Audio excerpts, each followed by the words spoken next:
이제 우리 하나님 말씀, 오늘 우리에게 주시는 하나님의 말씀은 스가랴서 13장 7절에서 9절 말씀, 스가랴서 13장 7절에서 9절 말씀 우리 합독해 보도록 하겠습니다. 스가랴서 13장 7절에서 9절까지 말씀 합독하겠습니다. 시작. 만군의 여호와가 말하노라. 칼아 끼어서 내 목자 내 짝된 자를 치라. 목자를 치면 양이 흩어지려니와 작은 자들 중에는 내가 내 손을 들이우리라. 여호와가 말하노라. 이 온 땅에서 3분의 2는 멸절하고 3분의 1은 거기 남으리니 내가 그 3분의 1을 불 가운데서 던져 은같이 연단하며 금같이 시험할 것이라. 그들이 내 이름을 부르리니 내가 들을 것이며 나는 말하기를 이는 내 백성이라 할 것이요 그들은 말하기를 여호와는 내 하나님이시라 하리라. 아멘. 할렐루야. 우리 옆에 분들 보시고 우리 반갑게 마라나타 인사하도록 하겠습니다. 마라나타 반갑습니다. 예, 감사합니다. 제가 한 주간 그 지옥 무저갱이에 갔다 온 그런 삶을 살다가 이렇게 광명한 데 오게 돼서 너무나 하나님께 감사를 드립니다. 한 주간 저희 그 둘째 아들이 뇌수막염 이렇게 예상이 돼가지고 병원에 이렇게 입원을 했었습니다. 그래서 성도님들께 수요일 날 좀 중보기도를 부탁을 드리고 제가 수요예배 마치고 강주로 이렇게 갔었는데요. 다행히 이렇게 뇌수막염은 이렇게 아닌 것으로 결론이 났습니다. 그게 뇌수막염이었는데 하나님께서 치료해서 뇌수막염이 아니게 되었는지 원래 이게 뇌수막염이 아니었는지 그것은 사실은 불분명한데 아무튼 둘째 아들이 건강을 회복하고 다시 제가 밝은 모습으로 이렇게 오게 돼서 너무나 하나님께 감사를 드립니다. 제가 그 신문과 뉴스를 잘 보지를 않는데요. 이제 그러다 보니까 너무 이렇게 세상 물정을 모르는 부분도 있고 해서 이번에는 이제 오는 길에 이제 TV가 틀어지고 해서요. 제가 중간중간 지금 시국에 대한 소식을 들었습니다. 그리고 이제 다른 영상들을 통해서 지금 우리나라 시국이 어떤 시국인가 제가 그런 내용들을 많이 듣게 되었습니다. 특별히 26일 날 이제 우리 한국 정부에서 북한에 개성공단 운영을 계속해서 해달라 그렇게 이제 제안을 했음에도 불구하고 북한이 이것을 거부를 하고 그래서 이제 어쩔 수 없이 공단에 체류하고 있는 인원들이 전원 철수하는 그런 일들이 진행이 되고 있고 이제 내일까지 이렇게 진행된다는 그런 이야기가 있습니다. 이것에 대해서 이제 북한은 이제 우리 그 대한민국을 맹비난하면서 이 공단 폐쇄의 책임은 한국에가 있다 그렇게 지금 말하고 있는 상황입니다. 그러면서 우리 남측을 계속해서 위협하고 있는 정말 시국이 그야말로 앞길을 내다볼 수 없는 상황에 이르고 있습니다. 시국이 이렇다 보니까 이제 기도하시는 교단, 기도하시는 단체, 기도하시는 교회, 기도하시는 성도님들께서 이제 가만히 있지를 못하시고 이제 모여서 하나님께 우리나라와 민족의 평화를 달라고 기도하는 그런 일들이 있게 됩니다. 특별히 예루살렘 교단 이초성 목사님 그쪽 교단은 제가 볼 때는 이런 면에서는 참 훌륭한 것 같아요. 그 당회장님 중심으로 해서 모이라고 하면 다 모이는 것입니다. 이렇게 부천 실내체육관에 다 모여가지고 나라와 민족의 평화를 위해서 하나님께 부르짖어 기도하는 그런 일들이 있었습니다. 그리고 이런 교단뿐만이 아니라 기독교 단체들이 모여가지고 촛불 기도회를 하면서 통일과 남북의 문제가 평화롭게 해결될 수 있도록 우리 기독교뿐만이 아니라 보니까 이제 시민들도 이 촛불제를 하면서 이렇게 지금 시국이 어수선하는 가운데 평화를 원하는 그러한 일들을 하고 있는 것을 볼 수가 있었습니다. 이제 그런데 이러한 때 저에게 그 카톡으로 주소 하나가 날라왔는데요.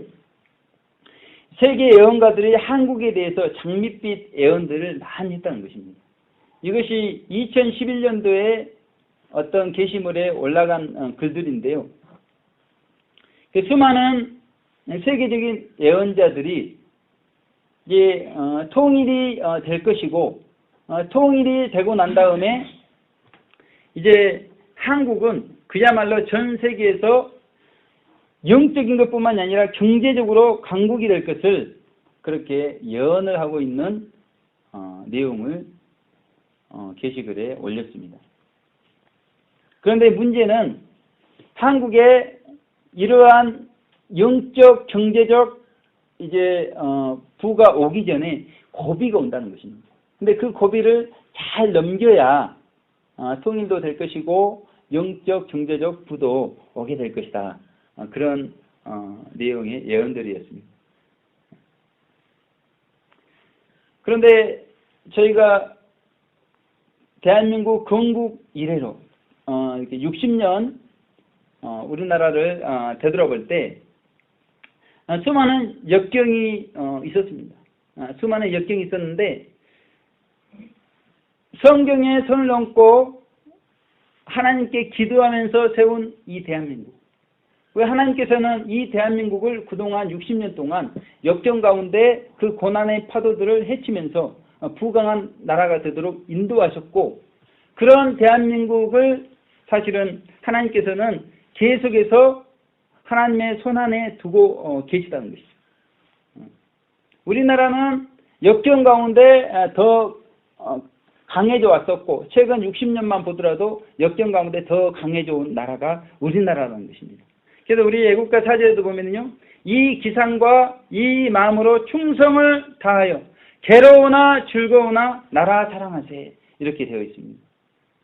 이게 성경 말씀과 흡사해요. 괴로울 때도 나라를 사랑하고 즐거울 때도 나라를 사랑하고 우리가 괴로울 때도 하나님을 사랑하고 즐거울 때도 하나님을 사랑하도록 하는 내용과 일치를 합니다. 그래서 이러한 역경 속에서 찬란하게 우리 문화의 꽃이 지난 역사 동안 피어져 왔습니다. 그래서 유네스코에 등재된 유산들을 이렇게 보게 되면 뭐 문화유산, 기록유산, 무형유산 해가지고 상당히 많습니다. 그 중에 대표적인 것이 이제 석굴암 같은 거, 그리고 훈민정음, 조선왕조 실록이나 뭐 해인사 대장경판, 그리고 판소리, 강강술래, 남사당 놀이 등 그러니까 문화유산이나 기록유산, 무형유산들이 굉장히 많다는 것입니다. 그러니까 이런 유산들이 어느 때 꽃을 피웠는가? 그래서 유네스코 세계 유산에 등재가 되었는가? 그것은 우리나라가 역경 가운데 있을 때 이런 문화들이 찬란하게 꽃을 피웠다는 것입니다. 한 나라에 이러한 찬란한 문화가 꽃피는 것 뿐만 아니라 이 역사도 마찬가지라는 것이죠. 역사도 찬란하게 꽃을 피우기 위해서는 역경이 있어야 되는 것인데요. 그래서 아놀드 토인비가 이런 말씀을 했습니다. 그는 역경설을 주장하면서요. 지금까지 세계 역사상 많은 우수한 문명과 문화는 어김없이 고난과 역경의 소산이었다. 그는 그렇게 말하고 있는 것이죠. 그래서 이 하와이 섬을 보더라도 거기는 1년 내내 일하지 않아도요. 여자 열매와 바나나가 풍성하게 열리기 때문에 그 하와이 섬에는 세계 가운데 자랑할 만한 문화유산이 거의 없다는 것입니다. 이들은 굳이 이렇게 문화 유산을 남길 필요도 없어요. 하루하루 먹고 살만 하기 때문에요. 그냥 자연이 준 거 그대로 따먹고 그렇게 살아왔기 때문에 세계에 내세울 만한 문화 유산이 없었다는 것입니다. 그 아메리카 대륙의 인디안들도 마찬가지죠. 이 백인들이 그 땅에 가기 전까지만 하더라도 이 수레바퀴 하나 이들이 사용할 줄 모르는 그런 미개한 종족들이었다. 그렇게 토인비는 말하고 있습니다. 국가뿐만 아니라 역사뿐만 아니라 이 성도와 교회도 마찬가지라는 것이죠.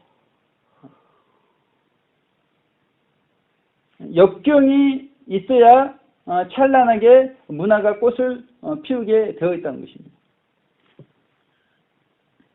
그래서 제가 이제 지금까지 많은 설교는 아니지만 쭉 이렇게 1년 넘게 이곳에 와가지고 설교를 이렇게 준비하면서 제가 늘 설교 증거는 잘 못하지만 깜짝깜짝 놀라는 것은 하나님께서 이 본문과 제목을 이렇게 주실 때에요. 제 삶을 먼저 인도하시고 그에 맞는 본문과 제목을 주시는 것을 지금까지 경험을 해왔습니다. 그러니까 설교자의 설교가 설교자의 삶과 무관하지 않도록 그렇게 하나님께서는 저의 삶을 먼저 인도하시고 그 가운데 우리 성도님과 나눌 수 있는 본문, 성도님들과 나눌 수 있는 그런 제목들을 주시면서 지금까지 인도해 오셨다는 것입니다. 하나님께서는 한 주간의 설교의 재료를 주시기 위해서도 이번 주에도 저를 환난 가운데, 환난의 환경 가운데 허락을 하시면서요. 그래서 오늘 이제 본문의 제목, 연단의 절대적 필요성이라는 이 본문과 제목을 증거할 수 있도록 그렇게 인도를 하신다는 것입니다. 그래서 제가 그 수요예배 때 그런 말씀을 드렸습니다. 이 대적자들에게 어떻게 우리가 대할 것인가? 우리 안에 그다음에 우리 밖에 수많은 대적자들이 존재하는데 이분들을 바라보고 이분들과 같이 있을 때 우리 안에 원수를 대할 때 생기는 그런 마음들이 생겨나는데 그럴 때 이분들에게 어떻게 했을 것인가?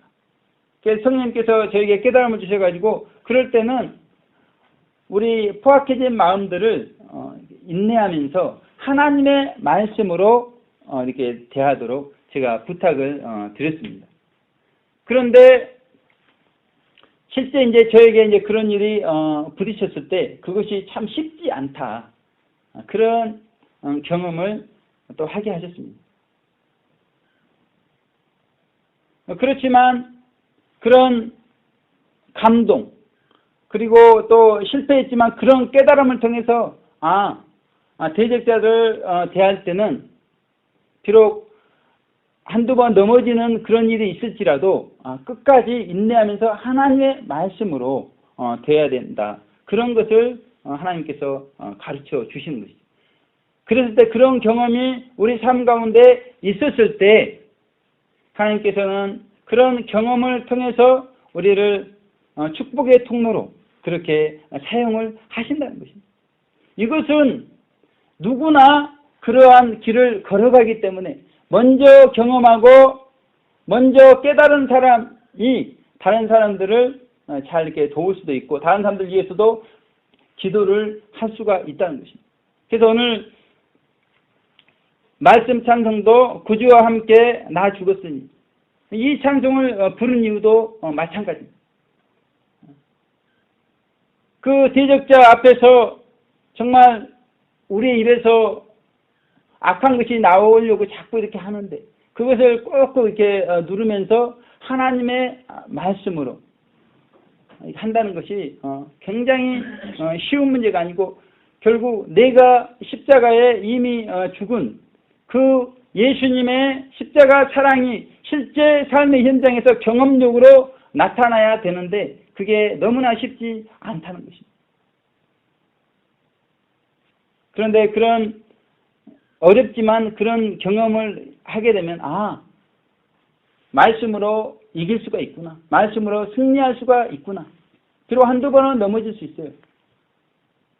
이제 그런 깨달음을 얻게 되면서 다른 분들의 삶도 이해를 하게 돼 있습니다.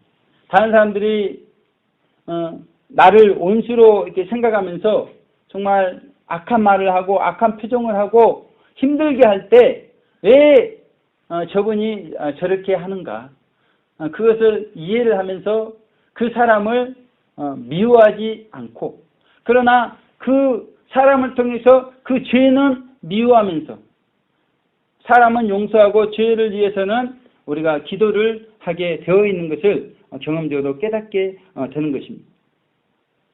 그래서 오늘은 크게 세 가지, 연단의 절대적 필요성이라는 제목을 가지고요, 연단의 의미, 그리고 두 번째로 연단에 대한 성경적인 이해, 그리고 마지막으로 연단의 절대적 필요성에 대해서 살펴보고자 합니다. 제가 지난 금요일 새벽 2시경에 하나님께서 깨우셔가지고 새벽 한 2, 3시경에 동네 한 바퀴를 이렇게 돌았습니다. 근데 이제 봄이라 그렇게 날씨가 춥지는 않습니다. 그래도 그 새벽 시간에 이렇게 주변을 돈다는 것은 한 자리에 머물 수 없는 그런 상황이었습니다. 그래서 조금 이렇게 주변을 도는데 하나님께서 제 마음에 분도 요셉 라브르 그런 성자의 삶을 생각하면서,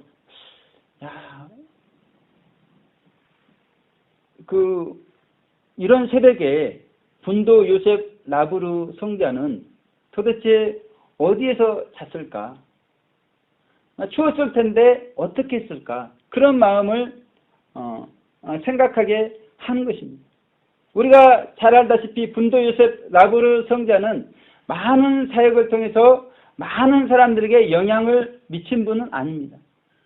철저한 절제, 그리고 수도적인 생활을 이렇게 하면서 평생 이분은 거지로 그렇게 그 순례의 길을 걸어가시면서 순례의 삶을 사셨던 분인데요. 이 새벽에 먼 역사의 사람이지만 그분은 어떻게 자고 어떻게 추위를 극복을 했을까, 그런 생각을 하면서, 그런데 제가 그 새벽 시간 잠깐 그 공원을 도는데도 조금 있으니까 추워가지고요, 더 있기가 어려운 거예요. 얼마 되지도 않았으면 한 2, 30분밖에 안 되는데도요, 밖에 더 이상 있기가 힘든 그런 상태가 되어가지고 뽀로롱 이렇게 집으로 들어가는 자신을 보게 되었습니다. 평생을 그렇게 거지로 사셨던 라브르, 그렇게 거처가 없이 이렇게 사셨을 텐데, 그러한 라브르의 삶과 2, 30분 동네를 돌다가 잠깐 추우니까 뽀로롱 집으로 들어가는, 그러니까 하나님의 일을 한다고 하는 사람인 저의 삶을 이렇게 비교를 이렇게 해봤습니다. 그러니까 너무나 이렇게 삶이 차이가 있는 것을 보게 되었습니다. 그리고 이 라브르 성자는 30대 중반에 이렇게 돌아가셨는데요. 저는 벌써 40이 넘어가고 있는 나이인데 그 어린 나이에도 그렇게 위대한 삶을 사시고 이렇게 가셨는데, 참 제가 나이가 부끄럽다 그런 생각을 많이 해보게 되었습니다. 그래서 이미 하나님께서 한 주간 말씀, 연단의 절대적 필요성의 말씀을 주셨기 때문에 집에 들어가 가지고 도대체 연단이 무엇인가, 저희 성경 핵심 진리 강의에 나와 있지만 제가 성경을 중심으로 연단에 대해서 검색을 해봤습니다. 그러니까 신구약 총 합쳐가지고 15구절 연단이 나옵니다. 신약에서는 6구절 이렇게 나오고 있습니다. 그런데 그 6구절, 신약에 나오는 6구절, 그 연단으로 다 번역이 되어 있지만 제가 원어를 살펴봤을 때 그 6구절인데도 원어가 제각각인 것을 보게 되었습니다. 그래서 먼저 이 연단의 의미에 대해서 먼저 정확히 정의를 내리는 것이 중요하겠구나. 그런 생각을 해보게 되었습니다. 그래서 먼저 일대지 연단의 의미에 대해서 살펴보겠습니다. 그러니까 저희가 네이버 검색을 해보게 되면요, 연단을 하게 되면 사실은 그 연단의 의미가 자세히 안 나오고 단련을 이렇게 검색해 보게 되면 크게 네 가지의 의미가 이렇게 나오고 있습니다. 우리가 일상적으로 생각하는 그런 의미가 대충 맞을 것입니다. 첫째 의미는 이 쇠붙이를 불에 달군 후에요, 두들겨 가지고 단단하게 하는 그 대장간의 그런 일, 쇠를 단단하게 하는 그게 단련이라는 것이죠. 두 번째 의미는 우리의 육체, 우리의 마음, 몸과 마음을 굳세게 하는 그런 의미가 단련의 의미로 되어 있습니다. 그리고 세 번째는 어떤 일을 잘하기 위해서요, 계속해서 반복해서 하면서 익숙해지는 그러한 일이 단련이다. 그렇게 정의가 되어져 있습니다. 그 마지막으로는 귀찮고 어려운 일에 시달리는 그런 상태, 그것이 단련이다. 그렇게 이 네이버 국어사전에는 네 가지로 기록이 되어 있는데, 성경의 이 연단의 의미는 사실은 또 이보다 더 폭이 넓다고 생각해 볼 수가 있습니다. 그래서 크게는 구약과 신약의 이 연단의 의미에 대해서 우리가 살펴보면 연단이 무엇인가 정확히 이해를 할 수가 있을 것 같습니다. 그래서 구약에서는 크게 두 가지의 의미로 이 연단이 사용되고 있습니다. 그래서 이 히브리어 자카크와 히브리어 차라쿠, 이 두 가지 단어로 이 연단의 의미를 구약에서는 사용하고 있습니다. 그래서 이 자카크와 차라쿠, 이 두 가지 단어를 보니까요, 저희가 이미 아시다시피 1차 연단, 2차 연단, 3차 연단, 1차 연단을 통해서는 거부 정화, 우리의 정말 버려야 될 것들, 나쁜 행실들, 자신이 봐도 다른 사람들이 봐도 이것은 믿는 사람으로서는 덕이 되지 않는 그런 행실들, 그런 행실들을 하나님께서 처음에 정화를 시키고요. 그 다음에 사람들이 보이지 않지만 하나님 보시기에는 너무나 더러운 것들, 우리의 내면을 하나님께서 이렇게 닦으시고, 마지막에는 우리의 자아를 철저히 깨부수면서 우리의 마음과 인격이 정결케 되도록 하듯이, 하나님께서 그렇게 점진적으로 이러한 일들을 하듯이 이 자카크, 이 의미는 사실은 이 차라프보다는 더 어떤 낮은 수단의 연단, 그런 의미가 있습니다. 그래서 심는다, 거른다, 필터, 그런 뜻이 이렇게 있기는 합니다. 그런 뜻이 있긴 한데, 이 차라프는 이보다 더 강한 그런 연단, 녹이는, 세련시키는 그런 의미가 있습니다. 그래서 이 자카크가 사용된 말씀을 보면요, 시편 12편 6편에 이 말씀이 사용되고 있는데, 여호와의 말씀은 순결하며 흙 도가니에 7번 단련한 은 같도다, 이렇게 말씀하고 있습니다.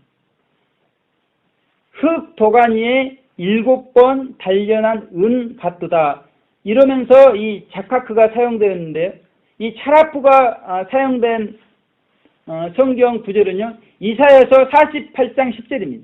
보라, 내가 너를 연단하였으나 은처럼 하지 아니하고 너를 고난의 풀무에서 택하였노라, 이렇게 말씀합니다. 그래서 이 두 성경 구절을 비교를 해보게 되면요, 이 자카크와 차라프가 분명히 이렇게 어떤 의미인지가 드러나게 되어 있습니다.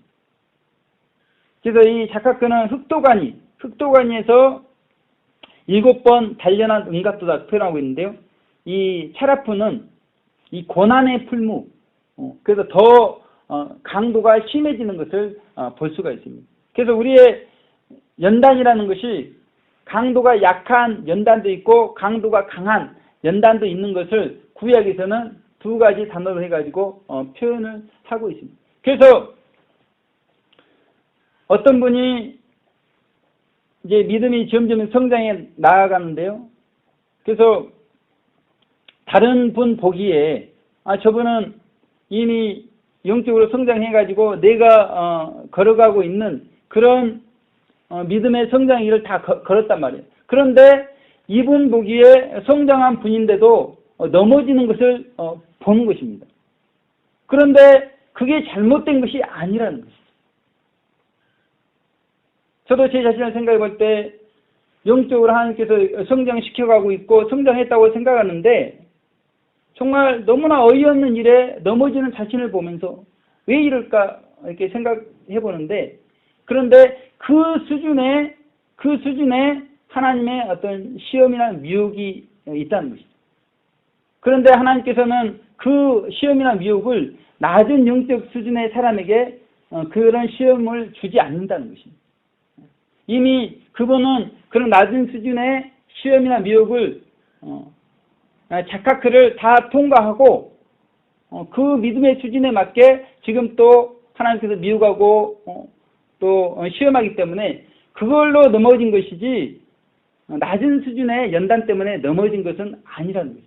그러니까 우리가 이제 교회 생활하고 신앙 생활할 때 영적으로 이렇게 다들 믿음 수준이 틀리기 때문에요. 상대방을 바라볼 때 이런 관점으로 상대방을 이해하는 것이 바람직하다는 것입니다. 권사님인데 장로님인데 목사님인데 영적으로 높이 성장했다고 하는데 왜 저러지? 이런 관점보다는 저거는 그 수준에서 하나님께서 다루시는 그러한 일에 넘어지셨구나, 실패하셨구나, 그런 관점으로 보게 되면 우리가 이해를 할 수가 있다는 것입니다. 그래서 이제 구약에서는 그렇게 두 가지 단어로 이 연단의 의미를 설명하고 있고, 신약에서는 크게 네 가지 단어로 이 연단에 대해서 설명하고 있습니다. 첫 번째가 이 도키메인데요. 도키메. 이 도키메는 뭐냐면 우리가 이분이 크리스찬인지 아닌지 보기만 해도 아는 분이 계십니다. 주변에서 보면 그런 분이 계시죠. 이분이 굳이 크리스찬이라고 밝히지 않아도 이분께서 말하는 단어 하나하나, 표현 하나하나, 행실 하나하나, 표정 하나하나만 봐도 이분은 하나님을 이렇게 잘 믿는 신실한 크리스찬이구나, 그것을 알 수가 있는 분이 계십니다. 그리고 저희가 잘 알다시피 고라의 폐역 사건 이후 성장한 분들은 어딜 가나 저분은 그 하나님의 종이구나, 그런 부분들이 태가 나는 분들이 계십니다. 그래서 이 도키메는 하나님께서 허락하신 영적 환란들, 그런 환란들을 통해서 연단이 되어가지고요, 이분은 하나님의 진실한 크리스찬이구나, 하나님의 온수한 크리스찬이구나, 이런 부분들이 다 증명이 되고 이분 안에 그러한 성품들이 있는 그러한 분을 이 도키메, 그러한 성품을 이 도키메로 표현을 하고 있습니다. 그래서 저희가 잘 아는 로마서 5장 4절, 인내는 연단은 소망을, 이때 이 도키메가 사용되고 있고요. 이 사도 바울이 디모데에게, 빌립보서의 성도들에게 이 디모데에 대해서 말씀하시면서 이런 표현을 쓰고 계십니다. 디모데의 연단을 너희가 아나니, 그렇게 말씀하고 있습니다. 그러니까 이 디모데는 역경과 환난 가운데 성품이 온수한 성품으로 바뀌어버렸다는 것입니다. 그래서 그 이유는 연단받아서 그러한 성품이 생겼다는 것입니다. 이럴 때 도키메가 사용된다는 것이죠. 그리고 두 번째로는 이 도키마조가 있습니다. 도키마조. 그래서 이런 성품을 갖기 위해서 하나님께서 시련을 주시는 것이죠. 그래서 검증을 하시는 것입니다. 그럴 때 이 도키마조가 사용된다는 것이죠. 그래서 이 도키마조가 사용된 성경 말씀이 베드로전서 1장 7절 말씀입니다.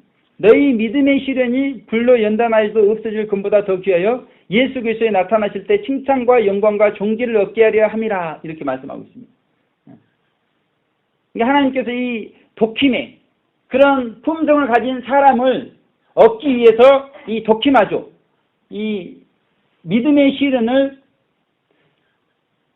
불로 연단하여도 없어질 금보다 더 귀한 믿음의 시련을 해보고, 이분이 진실성이 이렇게 있는 분이구나, 이 도키매구나 한다는 것이죠. 그래서 그럴 때 사용되는 게 도키마조입니다. 그리고 이제 그 피로와 김나조 이 두 단어가 있는데요. 이것은 이런 성품을 갖도록 하나님께서 훈련을 시키는 것입니다. 연습을 그냥 되는 것이 아니기 때문에 계속해서 반복적인 훈련을 통해서 되는 것이기 때문에 이 피로는 불로 통과시키는 것이죠. 불시험을 계속해서 하시는 것입니다. 그러면서 이분이 도키매, 온수관 성품을 갖는 연단받은 믿음을 가질 수 있는 사람이 되도록 할 때 이 피로가 사용된다는 것이죠. 그래서 이 라오디게아 교회 목회자에게 예수님께서 요한계시록 3장 18절에 내가 너를 권하노니 내게서 불로 연단한 금을 사서 부유하게 하고 그랬습니다. 불로 연단한 금을 사서 부유하게 하도록 말씀했을 때 이때가 이 피로가 사용됐다는 것이죠. 하나님께서 예수님께 있는 이 불로 연단한 금을 사서 부유하도록 할 때 불시험을 통과하게 하시는데 이때 사용된 게 피로라는 것입니다.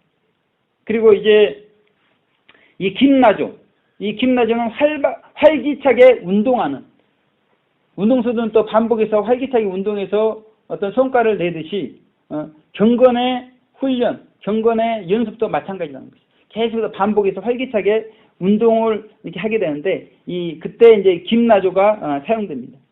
그래서 우리가 잘 아는 히브리서 5장 14절의 말씀, 단단한 식물은 장성한 자의 것이니 저희는 지각을 사용함으로 연단을 받아 선악을 분별하는 자들이니라 그랬습니다.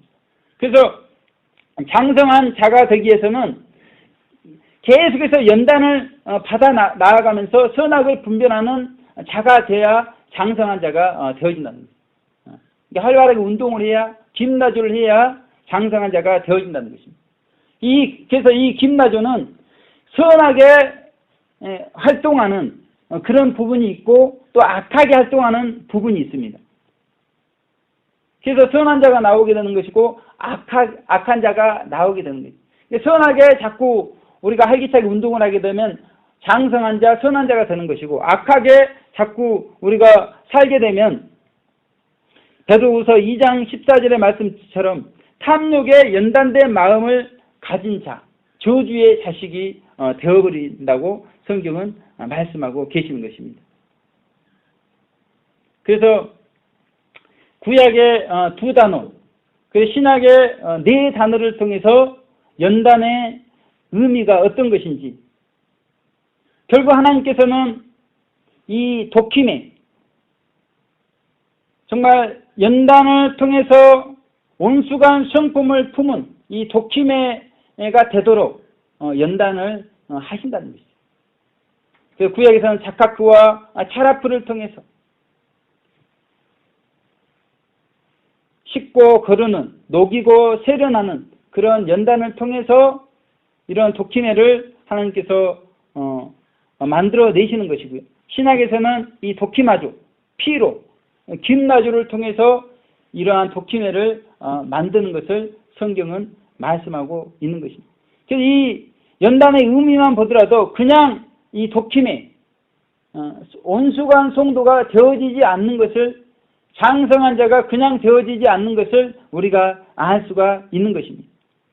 그래서 제가 이 목회하기 전에 프로그램 개발을 할 때도 보면은 이 솔루션 개발을 이렇게 하게 되면 2, 3년이면 그 분야에 있어서 어느 정도 이렇게 박사는 아니더라도 대충 안다, 그 정도 실력이 되는 것을 볼 수가 있었습니다. 그래서 제가 PC 관리하는 솔루션을 개발을 하고, 공장 자동화 솔루션, 그다음에 의료 쪽에 건강검진 솔루션, 그런 솔루션들을 개발을 해보게 되면 2, 3년 훈련, 트레이닝을 하게 되면 그 분야의 전문가가 되는 것을 알 수가 있었습니다. 그리고 제가 이 개발만 한 것이 아니라 그 다음에는 기술 지원도 해봤습니다. 제가 개발한 걸 가지고 직접 기술 지원도 해봤는데 또 이 개발하고 기술 지원은 또 차원이 틀립니다. 그렇지만 그 기술 지원 세계에서 또 트레이닝을 하니까 시간이 어느 정도 지나가지고 개발도 했겠다. 기술 지원도 트레이닝이 되고 나니까 그 분야에서 전문가가 되는 것을 볼 수가 있었던 것입니다. 그리고 또 이제 그 제품을 가지고 영업을 또 해봤습니다. 전혀 생소한 영업이었지만 제가 개발했고 제가 기술 지원했던 그러한 제품이기 때문에 영업을 조금 해보니까 그냥 서울 중대형 병원의 영업망을 소유할 정도로 그냥 영업 맨땅에 했지만 그런 영업을 할 수 있는 자신을 보게 되었습니다. 그래서 사실은 이 개척자가 되어가지고 어떠한 새로운 것을 창조해내는 것은 쉽지가 않습니다. 그런데 이 창조된 것, 만들어진 것을 우리가 기술 지원하고 영업하는 것은 사실은 그다지 어렵지 않습니다. 사실 누가 잘 설명만 해주면 사실은 누구를 만나느냐에 따라서 짧은 시간에 그 제품에 대해서 전문가가 되어지는 것을 볼 수가 있습니다. 그래서 우리도 마찬가지입니다. 우리가 성경의 핵심 진리 강의 같은 이러한 걸작품을 사실 만들어낼 수는 없습니다. 쉽지가 않습니다.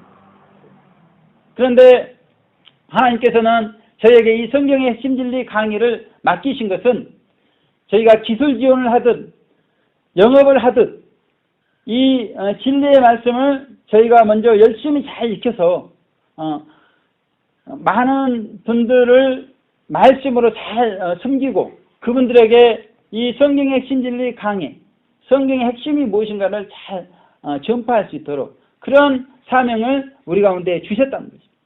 그래서 우리가 연단을 받아야 되는데 연단을 받되 우리 가운데 하나님께서 요구하시는 연단은 그러한 사명을 감당하면서 우리에게 주어지는 연단이 있는 것입니다.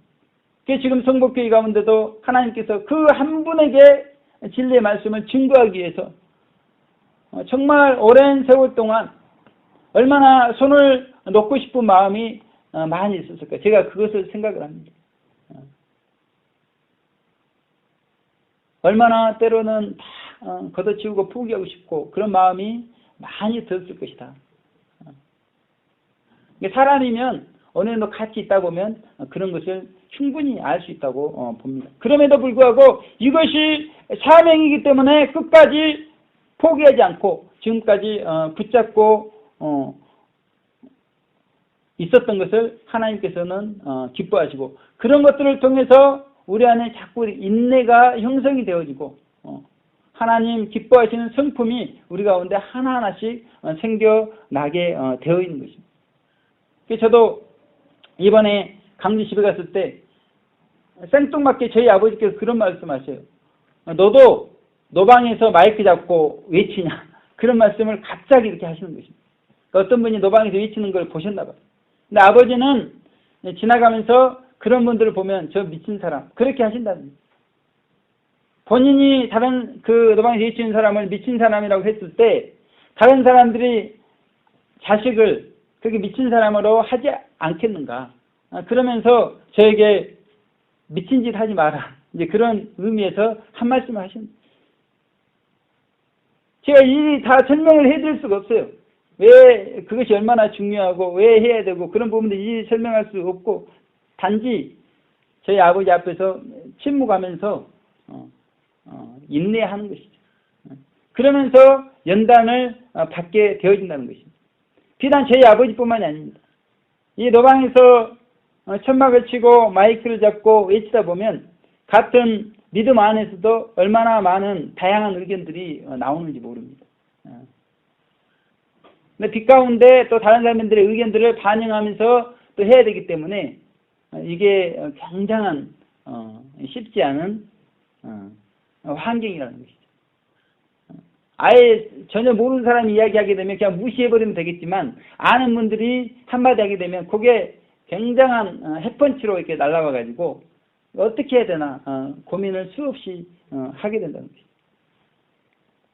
그래서 우리가 우리의 사명을 감당할 때 하나님께서는 그 사명 가운데 우리를 연단하시는, 그래서 우리가 정말 하나님의 온순한 성품을 닮아가도록 그렇게 인도하신다는 것입니다. 이제 우리 두 번째 대지 연단에 대한 성경적 이해를 보게 되면요, 이 부분은 저희가 잘 아는 부분이기 때문에 예수님께서 라오디게아 교회 목회자 개인에게 책망하는 말씀을 요한계시록 3장 15절에서 18절 말씀하고 계십니다. 예수님이 가만히 라오디게아 교회 목회자를 보니까 자긍하고 있어요. 자신은 성공적인 목회자라고 착각을 하면서 이쯤 됐지. 설교도 잘하고 학벌도 좋고 성도들도 많고 교회도 건물도 크고 부흥도 되고 재정적으로도 넉넉하고 스스로 생각해도 얼마나 성공적으로 목회를 잘하고 있는지 자긍하고 있는 모습을 예수님이 보시면서 심하게 책망하고 있습니다. 예수님의 마음은 그 자긍하는 라오디게아 교회 목회자를 볼 때 토하고 싶은 그런 마음이 있는 것을 오늘 성경은 말씀하고 계십니다. 그래서 지금 이 라오디게아 목회자와 같은 많은 목회자가 한국 교회뿐만이 아니라 세계 교회 가운데 많이 있다는 것이죠. 저도 이제 목회 시작에 불과하지만 시작하기 전에도 그랬고 시작하면서도 드는 생각이 어떤 거냐면 이 목회라는 거, 이 교회라는 거 사실은 내 주변에 신실한 동역자 한 분만 있으면 이 교회는 든든히 유지가 됩니다. 사실은. 그래서 밖에 나가서 전도할 필요도 없어요. 유지가 돼요. 앞에서 말씀 준비해서 이게 그분하고 같이 은혜 받고 그러면 교회가 유지가 되는 것을 볼 수 있습니다. 그러다 보니까 많은 이 목회자분들이 아예 전도를 하지 않습니다. 사람 앞에 나서지를 않아요. 그러면서 젊었을 때 목회자가 되기 전에 뜨거웠을 때 전도했던 것, 그거 가지고 평생을 우려먹는 그런 목회자분들이 너무나 많습니다. 나를 따라서 나의 본을 보고 그대로 하세요. 그렇게 말하는 설교자보다는 그냥 돌격 앞으로, 자기는 돌격하지 않으면서 성도들을 돌격시키는 그런 목회자가 너무나 많이 있다는 것입니다. 본인이 열심히 전도하고 본인이 모범을 보이면 성도님도 그거 보고 열심히 할 텐데 앞에서는 전도를 이야기하면서 본인은 전도를 하지 않고 성도들만 돌격 앞으로 내보내는 그런 분들이 너무나 많다는 것입니다. 한 주간 그래도 제가 하나님께 감사한 것은 이제 저희 둘째 아들이 다른 분이 요플레를 주셨는데요. 해필 포도 요플레가 먹고 싶다고 계속 희한하게 계속 요구를 하는 것입니다. 그래서 제가 도저히 안 되겠다 싶어가지고 포도 요플레를 사러 왔는데 노란 조끼를 입고 몇몇 분이 천막을 치고 바자회를 하는 것 같아요. 그래서 제가 이제 좀 사드리려고 갔더니 바자회가 아니고 그냥 전도 차원에서 무료로 봉사를 하고 계신 겁니다. 사랑실천 전도를 하고 계시는 겁니다. 근데 특이한 게 이 목사님과 사모님이 같이 나오셔가지고 열심히 전도를 하시는 것입니다. 심지어 사모님은 얼마나 겸손하신지 저희 아버지한테 바로 저랑 같이 가가지고 서로 이렇게 인사하고 앞으로 전도해드리겠다고 그렇게까지 하시는 것입니다. 이 목사님은 노인당 회장님 앞에서 굽신굽신하면서 인사도 드리고 또 동사무소 동장을 찾아가가지고 이 목사님하고 사모님 찾아가가지고 그 부침개를 들고 찾아가서 인사를 드리면서 그렇게 전도를 하는 모습을 보게 되었습니다. 제가 너무나 오랜만에 참 목사님이나 사모님이 이렇게 나서서 전도하는 경우가 굉장히 드문데 그런 부부를 보게 되었습니다. 그렇게 약물의 본이 되는 분들이 사실은 많지 않다는 것입니다. 그래서 제가 이 노방에서 외칠 때 하나님께서 저에게 주신 영감은 어떤 거냐면 두 종류의 손이 있다. 그래서 성도들에게 목회자의 손을 만져봐라. 목회자의 손을 만져보고 목회자의 손이 어떤 목회자는 먹지를 못해가지고 영양실조가 걸려가지고 푸석푸석한 그런 손이 있을 것이다. 그리고 어떤 목회자의 손은 기름기와 살로 포동포동한 만져보면 그게 느껴지는 그런 목회자가 있을 것이다. 제가 왜 이런 외침을 외치게 됐냐면 제가 박희진 목사님이나 김경도 목사님 그런 분들 악수해 보게 되면 얼마나 박희진 목사님 손은 찬지 모릅니다. 김경도 목사님 손은 푸석푸석한지 몰라요. 잘 이렇게 고기를 안 드시고 먹지를 못하다 보니 영양이 없어가지고 손이 푸석푸석한 걸 느낄 수 있습니다. 그리고 박대순 전도사님의 손은 얼마나 딱딱하고 그러니 일을 얼마나 이렇게 하시는지 딱딱한 것을 볼 수가 있습니다.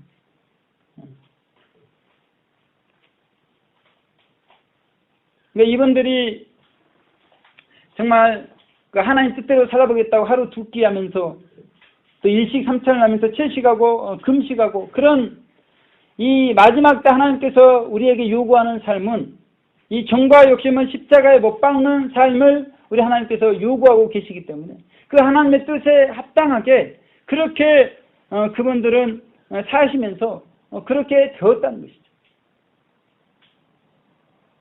그런데 그러한 삶을 사실은 존중할 줄 아는 그런 믿음의 눈이 있어야 되는데 그러한 삶을 무시하고 잘못됐다고 폄하하는 그런 분들이 많이 있다는 것입니다.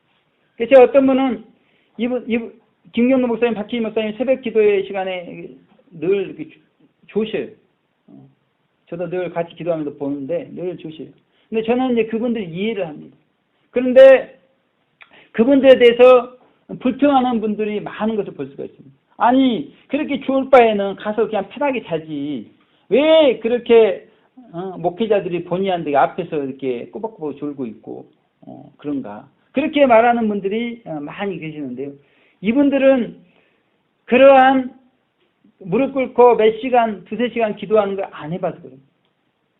이 성결수도에 특별히 이 독신수도에는 이 몸을 하나님께 봉헌한 분들이기 때문에 한 번 음란에 미혹되면 끝장나는 것입니다.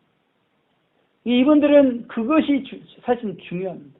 다른 여러 부분들도 중요하지만 끝까지 이렇게 순결을 지키면서 육적 순결을 지키면서 하나님께 봉헌되는 것이 굉장히 중요합니다. 그런데 그러려면 사실은 그렇게 금식을 하고 채식을 하고 두 끼를 먹고 삼찬을 하고 그리고 새벽에 어김없이 그렇게 무릎 꿇던 그런 생활이 아니고는 사실은 쉽지가 않습니다. 제가 그걸 알아요. 그러니까 이해를 하고 그러는데 그런 부분에 대해서 정확히 모르는 분들이 많이 불평을 하고 불만을 하는 것을 볼 수 있습니다. 그래서 이 라오디 교회의 목회자가 그렇게 적응하는 삶을 살다 보니까 얼마나 성경은 이 라오디게의 목회자의 영적인 실상에 대해서 네 가지로 표현을 하고 있지 않습니까? 공고하다는 것입니다.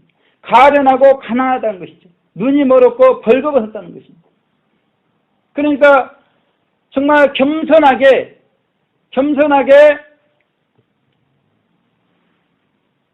이렇게 정말 이 마지막 때 주님이 원하시는 그러한 삶을 살아가기에 열심을 내야 되는데 그 외적인 것만을 자꾸 가지고 스스로 자긍하면서 하다 보니까 이런 영적인 실상이 라오디게의 목회자에게 나오는데 하나님께서 이것을 토해내고 싶을 정도로 매우 싫어한다는 것입니다. 제가 유명한 목사님, 우리 한국을 대표하는 목사님, 명설교라고 해서 틀어준 거 봤습니다.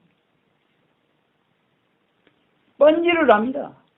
뭐 설교를 하는데 토시 하나 안 틀리고 그렇게 설교를 잘할 수가 없어요. 그런데 그 외적으로 잘 갖춰진 설교. 제가 그 설교를 들으면서 물론 그 성도님들은 은혜 받을 수 있겠지만 저는 뭐 하려고 저런 설교를 할까? 그리고 제 안에 예수님의 마음처럼 토해내고 싶은 마음이 외적으로 형식적으로 사람 보기에는 잘 갖췄어요. 그런데 주님 보시기에는 정말 토해내고 싶겠다. 그런 생각이 들 정도로 그렇게 하는데 사람들은 그 설교를 명설교라고 하면서 지금도 그것을 보여주고 있는 것을 볼 수가 있다는 것입니다. 왜 이렇게 라오디게아 교회 목회자처럼 되어버렸는가? 그래서 이 라오디게아의 목회자에게 주시는 주님의 교훈은 무엇인가? 그것은 불로 연단한 금을 사서 부유하게 하라는 것이죠. 예적인 부여만 가지고 자긍하고 있지 말고 이제는 좀 불로 연단한 금을 사서 부유하게 주님이 원하는 부여를 좀 해봐라. 주님은 그렇게 라오디게아 목회자에게 말씀하고 계시는 것입니다. 불로 연단한 금이 있을 때 부유하게 되어지는 것을 말씀하고 있죠. 금물이 커서 재정이 많이 들어와서 부유한 것이 아니라 불로 연단한 금이 있어야 부유하게 된다. 그것을 주님은 강하게 말씀하고 있는 것입니다. 그래서 불로 연단한 금을 사기 위해서는 어떻게 해야 되냐면 불시험을 통과를 해야 된다는 것입니다. 그래야 불로 연단한 금을 살 수가 있다고 말씀하시는데 그것이 베드로전서 4장 12절에 말씀하고 있습니다. 제가 봉독해 드리겠습니다. 사랑하는 자들아 너희를 실현하려고 하는 불시험을 이상한 일 당하는 것 같이 이상히 여기지 말고 그렇게 말씀하고 있습니다. 불시험을 이상한 일 당하는 것 같이 이상히 여기지 말고 그렇게 말씀하고 있죠. 불로 연단한 금을 사기 위해서는 성도들이 불시험을 당하는 것은 너무나 필요하다는 것입니다. 불시험이 없이는 불로 연단한 금을 도저히 살 수가 없다는 것이죠. 그래서 베드로전서 1장 7절에도 너희 믿음의 시련이 불로 연단하여도 없어질 것보다 더 귀하여 예수 그리스도에 나타나실 때 칭찬과 영광과 존귀를 얻게 하려 함이라 말씀했습니다. 불로 계속해서 연단해버리면 금이라는 것은 없어져 버립니다. 금이 나올 수 있는 정도의 연단만 하기 때문에 금이 나오는 것이지 강력한 연단을 해버리기 때문에 금도 없어지는데 우리의 믿음의 시련은 이 불로 연단하여도 없어질 금보다 더 귀하다는 것입니다. 그래서 이 믿음의 시련을 통해서 연단된 금, 그 금을 우리 주님께서는 사서 부유하게 하라고 라오디게아 목회자에게 말씀하고 있는 것입니다. 그래서 이런 말씀을 정리를 해보게 되면 불로 연단한 금은 이 시험의 불 가운데서 연단받은 믿음을 라오디게아 교회 목회자가 갖도록 오늘 주님은 그렇게 말씀하고 계시는데 이러한 믿음을 가진 목회자가 서머나 교회 목회자입니다. 서머나 교회 목회자가 이런 믿음을 가질 수 있었던 것은 이 서머나 교회 가운데 환난과 궁핍이 많이 있었습니다. 그런 환난과 궁핍, 그것이 불시험이라는 것입니다. 그런 불시험을 이 서머나 교회 목회자가 잘 통과를 하면서 연단받은 믿음이 생겼기 때문에 예수님께서는 이 서머나 교회 목회자가 부유한 자라고 그렇게 평가를 해주고 계십니다. 요한계시록 2장 9절에 내가 내 환난과 궁핍을 아느니 실상은 내가 부유한 자니라 그렇게 예수님께서 서머나 교회 목회자를 칭찬하고 계시는 내용이 나오고 있습니다. 그래서 성경은 이렇게 연단받은 믿음을 가진 성도가 휴고 성도하고 관련이 있는 것을 말씀하고 있는 것입니다. 휴거 성도가 되기 위해서는 반드시 이런 연단받은 믿음을 소유를 해야 휴거 성도가 될 수 있는 걸 말씀하고 있는 것이죠. 그냥 예수님을 믿는다고 해서 예수님 공중강림할 때 휴거되고 그러는 것이 아니라 이러한 불시험을 통과하면서 영적으로 성장을 해서 선악간에 무엇이 옳고 무엇이 그른지를 분별할 수 있는 그런 장성한 자가 되었을 때 예수님 공중강림하셨을 때 휴거되는 성도가 되어지는 것이고, 이러한 성도가 빌라델비아 교회 목회자가 이러한 성도가 되었다는 것을 성경은 말씀하고 있습니다. 요한계시록 3장 10절에 보면요, 내가 나의 인내의 말씀을 지켰은즉 내가 또한 너를 지키어 시험의 때를 면하게 하리니 이는 장차 온 세상에 임하여 땅에 거하는 자들 시험할 때라, 이렇게 말씀하고 있습니다.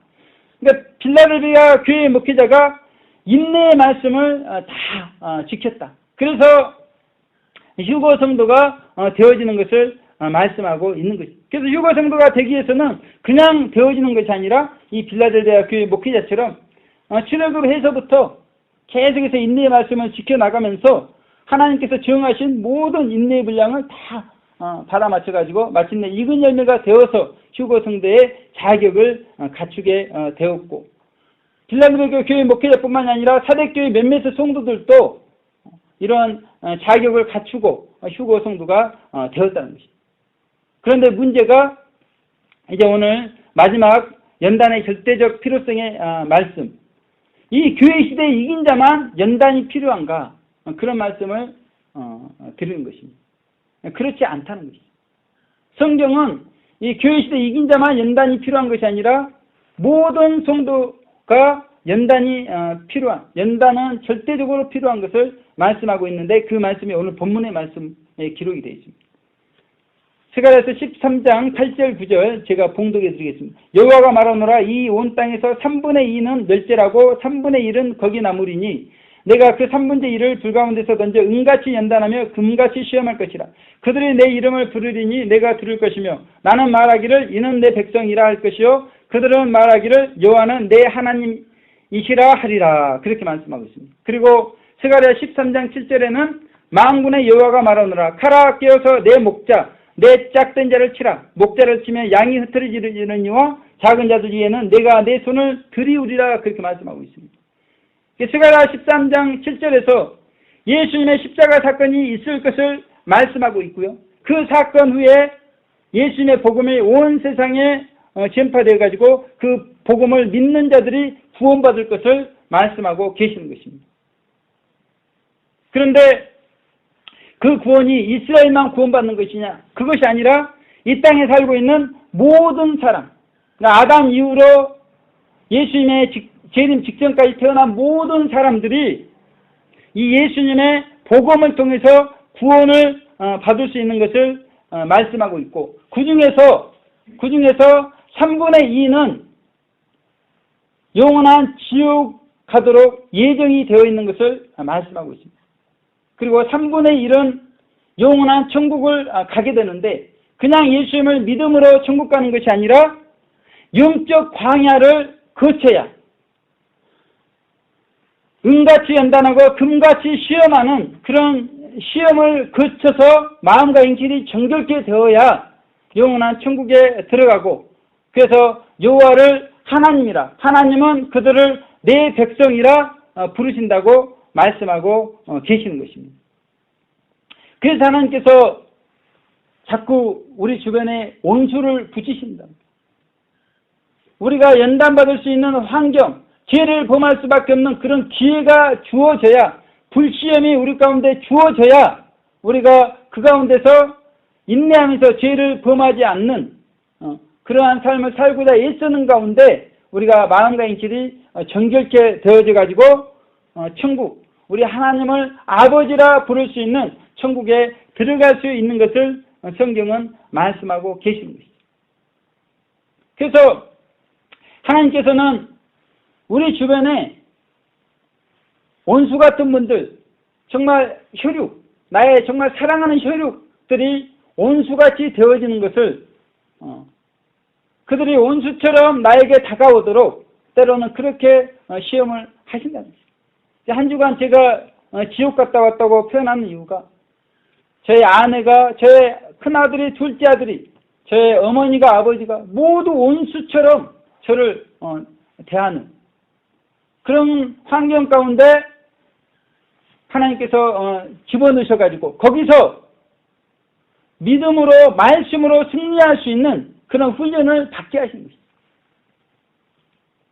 정말 속에서는 올라오지만 대적자들 만났을 때 하나님의 말씀으로 그들을 섬기도록 그렇게 하나님께서 설교하도록 했던 것처럼 내가 그렇게 설교했으면 내가 그렇게 살아야 되지 않겠는가 그렇게 말씀하시면서 저희 어머니가 그러십니다. 이제 저희 둘째 아들이 퇴원해가지고 제가 보고 있었는데 그냥 잘 놀고 있어요. 열도 없는 상태인데 들어오시자마자 뭐 열이 펄펄 재보지도 않으시고 열이 펄펄 난다고 이렇게 말씀하시고 병원에 보내야지 기도만 하고 있으면 문제가 해결되느냐. 하나님께 기도하면 모든 문제가 해결되느냐. 제가 그런 말 하지도 않았거든요. 하나님께 기도하면 문제가 해결된다. 제가 말하지도 않았는데 들어오시자마자 이렇게 열이 펄펄 나는데 하나님께 기도만 하면 모든 것이 해결되느냐. 그렇게 이야기를 하십니다. 제가 그런 이야기를 했으면 좀 괜찮겠는데 제가 하지도 않은 말을 계속 하면서 모든 책임의 원인이 너에게 이렇게 있다. 아내도 마찬가지죠. 아내도 둘째 아들이 병원에 입원하게 된 모든 이유가 다 저에게 있다. 저희 아버지도 왜 마이크를 잡고 노방에서 외치느냐. 저희 큰아들도 이제 제가 말씀을 준비하고 그러기 위해서 울산에 빨리 와야 되는데 둘째 아들 볼 사람이 없습니다. 근데 친구들하고 놀러 가가지고 연락을 하고 카톡을 보내도 답장도 오지도 않고 제가 여기 올 때까지 아예 이렇게 나타나지는 않는 것입니다. 제가 이제 가봐야 되는데 오지 않으니까 얼마나 속이 올라오고 막 그러겠어요. 이제 그럴 때 이제 우리 성도님들에게 선포했던 하나님 말씀이 생각나는 것이죠. 정말 이 아들이 엔수 같은 아들을 대할 때 정말 속으로 올라오지만 부모님께 효도해야 된답니다. 십계명 말씀을 생각하면서 그렇게 이야기를 하는. 그래서 하나님께서는 그런 훈련을 시키고 싶으신 것입니다. 그러한 죄를 범할 수밖에 없는 상황에서 제가 살아나게 되면 정말 우간이 어떤 일이 발생할지는 모릅니다. 그런데 그런 상황에서 내가 죽었다. 내가 예수님과 함께 십자가에 못 박혀 죽었다. 내가 살아있기 때문에 나에게서 올라오고 또 외적으로 행실들이 나타나는 것이 내가 죽고 하나님의 말씀에 또 나를 죽이면은 사실은 문제는 원만히 해결이 되는 것을 경험을 시키고 그걸 가지고 설교를 시키는 것입니다. 제가 얼마나 말을 못하고 얼마나 부족하고 그러지만 하나님께서는 설교를 시키기 위해서 그런 연단받을 수 있는 환경을 예비해 주시고 그런 경험들을 통해서 설교가 진행되도록 그렇게 하는 것을 볼 수가 있었습니다. 그래서 결론의 말씀으로요. 수예배 때 드렸던 말씀인데 요한계시록 19장 9절 말씀 청함을 입은 자들이 복이 있다 그랬습니다. 청함을 입은 자들은 순교자들과 대환란 통과 성도들인데 이 대환란 동안에 말로 다할 수 없는 이 불시험, 믿음의 시련의 환경이 우리 가운데 주어지게 되어 있습니다. 하나님께서는 그걸 우리를 사랑하시기 때문에 그거를 우리에게 허용하신 거예요. 우리가 정말 온수간 성품을 가지고 연단된 믿음을 가지고 이제 천년왕국에도 들어가고 영원한 천국에도 올 수 있도록 우리를 연단시키사 정결케 하셔야 되기 때문에 그런 환경을 허락하십니다. 지금까지 성복교회 가운데 이런 영적을 여기는 환경을 하나님께서 허락하신 것입니다. 그리고 우리 성도님들께서 그 환경들을 잘 인내하면서 지금까지 오신 것을 하나님께서는 말씀하고 계신 거예요. 그러면서 남은 분들이 그래도 여러 가지 면에서 부족한 면이 있을 수 있지만 끝까지 남아서 지금 이곳에 계신 분들이 진실하신 분인 것을 하나님께서 그렇게 드러내시는 것입니다. 자꾸 필터링을 하면서 하나님께서 진실한 분들을 고르시면서 그래서 지금 남아 계신 분들 한 분 한 분들 볼 때 수많은 울산 이렇게 사람도 있고 막 그러지만 얼마나 귀하고 귀한지 제가 생각하면 할수록 하나님께 감사가 되었습니다. 그래서 하나님께서 그렇게 연단의 환경을 조성하시면서 지금까지 연단해 오셨고 그 결과 우리 안에 연단된 믿음이 생겼다는 것이죠. 그래서 하나님께서는 이제 그런 연단된 믿음을 보시고 우리를 칭찬하시고 또 영광과 존귀로 우리의 삶이 새롭게 시작될 수 있도록 그렇게 하신다는 것입니다. 그래서 이제 5월달 이제 시작되는 한 주간이 되어지는데요. 지금까지의 연단된 믿음을 가지고 하나님께서 이제 앞으로 칭찬받는 교회, 영광스러운 교회, 존귀한 교회로 성복교회를 세워주시는, 새롭게 하여 주시는 그런 은혜가 있으시기를 주님의 이름으로 부탁을 드리겠습니다. 제가 기도하겠습니다. 하나님 아버지 감사합니다. 또 많은 분량을 또 이렇게 진행하다 보니까 아버지 하나님이여, 아버지 정말 많은 더 내용이 많이 있었지만 전하지 못하고 아버지 하나님 연단의 절대적 필요성을 우리 가운데 말씀해 주심을 진심으로 감사를 드립니다. 아버지 하나님 정말 우리를 아버지 하나님 불시험 가운데 두신 것은 하나님의 은혜요. 아버지 하나님 우리를 정말 연단받은 믿음을 가지고 아버지 하나님 우리가 하나님의 영광과 존귀와 아버지 하나님 축복을 누리기를 원하시는 그 하나님의 뜻이 있는 것을 고백을 드립니다. 우리 성복교회 성도님 지금까지 정말 아버지 하나님 어려움 가운데 인내하게 하시고 지금까지 붙잡아 주시고 연단된 믿음을 가지고 이제 앞으로 새로운 아버지 하나님이여 정말 하나님의 영광을 위해서 나아갈 수 있게 하심을 진실로 감사를 드립니다.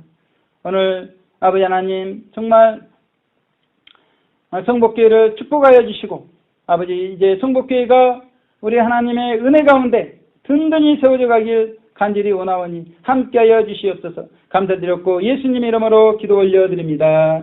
아멘.